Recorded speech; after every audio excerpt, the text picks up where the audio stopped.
Maya adjusted the tiny pink blanket wrapped around her baby, her heart pounding as she stood outside Le Chateau. The restaurant's golden lights shimmered through the glass doors, reflecting her nervous expression. She took a deep breath, whispering to herself, "Greater than, it's just dinner. You can do this." Her friend Sarah had insisted she go. "He's a good man, Maya, successful, yes, but he's kind. You deserve to meet someone who'll see you, not your past." But as Maya looked down at the stroller, where little Lily was cooing softly, she wasn't so sure. This was her first date in over 2 years, and she was showing up with a baby. Not exactly the picture of romance. Her babysitter had cancelled an hour before. For a moment, she thought about calling it off, but something in her heart whispered that maybe, just maybe, she should take a chance. She pushed the stroller through the doors. Instantly, the sound of soft piano music, clinking glasses, and low laughter filled the air. Heads turned, conversations paused, a waitress raised an eyebrow. The maitre d', a tall man with a too-perfect bow tie, gave a polite but tight smile. "Good evening, ma'am. Do you have a reservation?" "Yes," Maya said, straightening her shoulders. "Under Maya Collins." He checked the list, then hesitated. "Ah, table for 2. His eyes darted to the stroller. "And one small guest."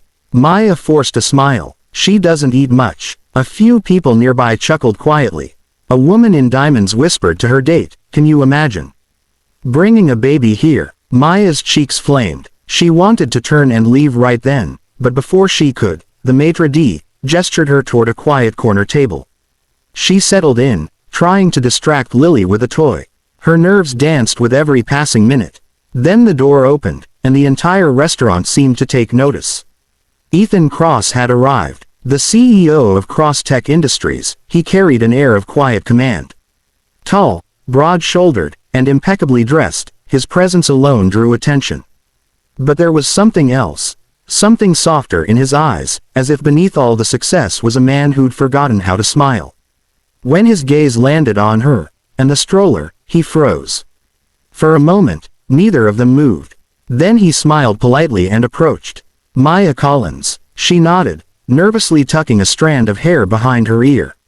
"That's me. And, this is Lily." He looked down at the baby, who blinked up at him with wide blue eyes. "Lily," he repeated, voice softer now.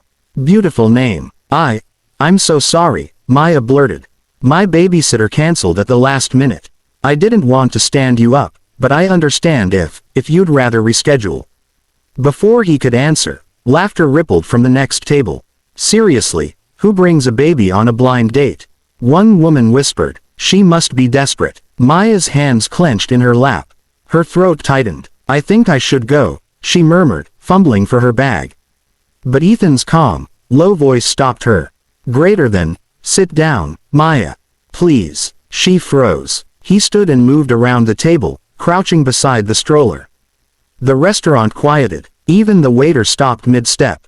Ethan looked down at Lily, who blinked curiously at him. Then, with surprising gentleness, he smiled. "Hey there, little one." Lily giggled, a soft, musical sound that melted the tension in the air. Ethan chuckled quietly, extending his hand. The baby reached out, wrapping her tiny fingers around his. Something shifted in his expression, something raw and vulnerable. He hadn't realized how long it had been since he'd felt something this pure. For years, his life had been meetings, deadlines, and silence. His penthouse was filled with luxury, but empty of warmth. Now, a tiny stranger had brought light into it with a single giggle.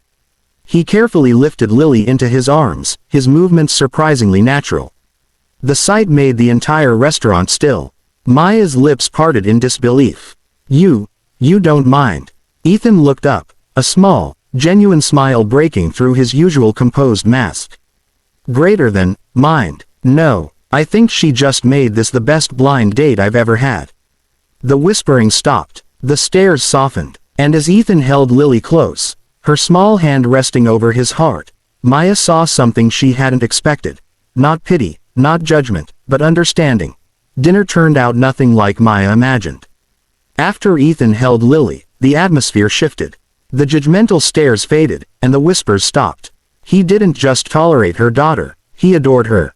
He fed Lily tiny bits of mashed potatoes from his plate, made funny faces that sent her into fits of giggles, and even dabbed her chin with a napkin like a natural father. Maya sat across the table, caught between disbelief and quiet admiration. No man had ever looked at her child with such warmth before, not even her late husband. As the waiter refilled their glasses, Ethan leaned back with a soft smile. "Greater than, this isn't quite the dinner I expected," he said, "but I think it's better than any I've had in years." Maya smiled shyly. "You're being kind." He shook his head. "No, I'm being honest. Most women I meet only talk about work, money, or reputation. But you're different. You showed up even when everything went wrong. That says a lot." Maya looked down at her hands, feeling her heart flutter in a way it hadn't in a long time.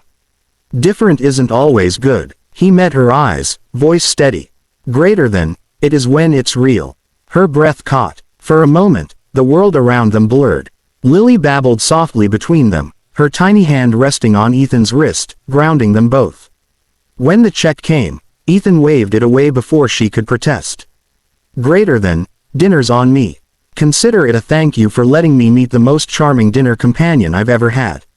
Maya laughed. "You mean Lily?" Ethan smirked. "I was talking about you. But yes, she's quite the charmer too." Outside, the night air was crisp and smelled faintly of rain. The city glowed with 1,000 lights, and the soft sound of traffic filled the silence between them as Ethan walked beside her. "Do you live far?" he asked. "Just a few blocks away. I didn't want to drive with Lily. Then I'll walk you both home." Maya hesitated. "You don't have to. I want to." They walked slowly, his hands tucked in his coat pockets, hers gripping the stroller handle. He asked about her life, her work at the small cafe, and how she managed everything alone. She told him the truth. About losing her husband in a car accident 2 years ago.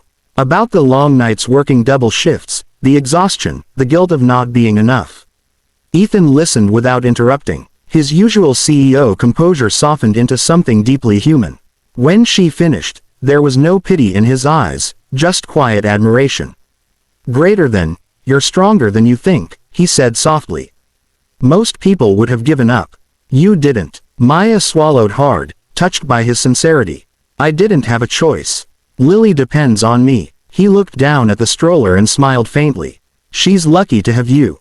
A light rain began to fall, and he instinctively took off his jacket, draping it over her shoulders. The gesture was simple, but it made her heart ache in the sweetest way. When they reached her apartment building, she turned to face him. "Thank you, Ethan, for tonight. I was so sure it would be a disaster." He smiled softly. "It was perfect." Lily yawned from the stroller, tiny arms stretching. Without thinking, Ethan knelt and lifted her once more. The baby rested her head on his shoulder, completely at peace.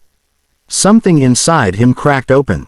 He hadn't held anyone like this since his younger sister's child years ago.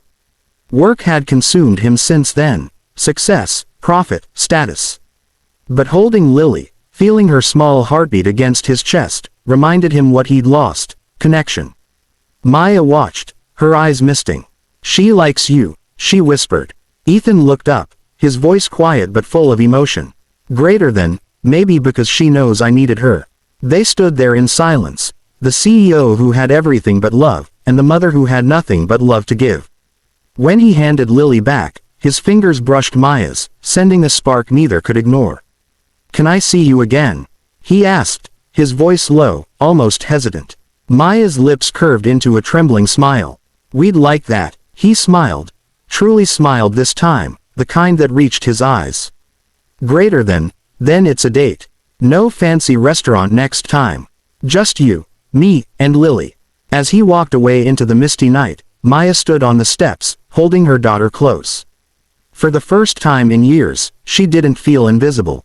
She felt seen, wanted. Inside the stroller, Lily gurgled softly, as if she too knew that something had changed tonight. Because sometimes, love doesn't come when you plan it. Sometimes, it comes wrapped in a pink blanket, with tiny fingers that show two lonely hearts how to start again. For the first time in years, she felt seen. And for the first time in a long, lonely while, Ethan Cross felt something like home.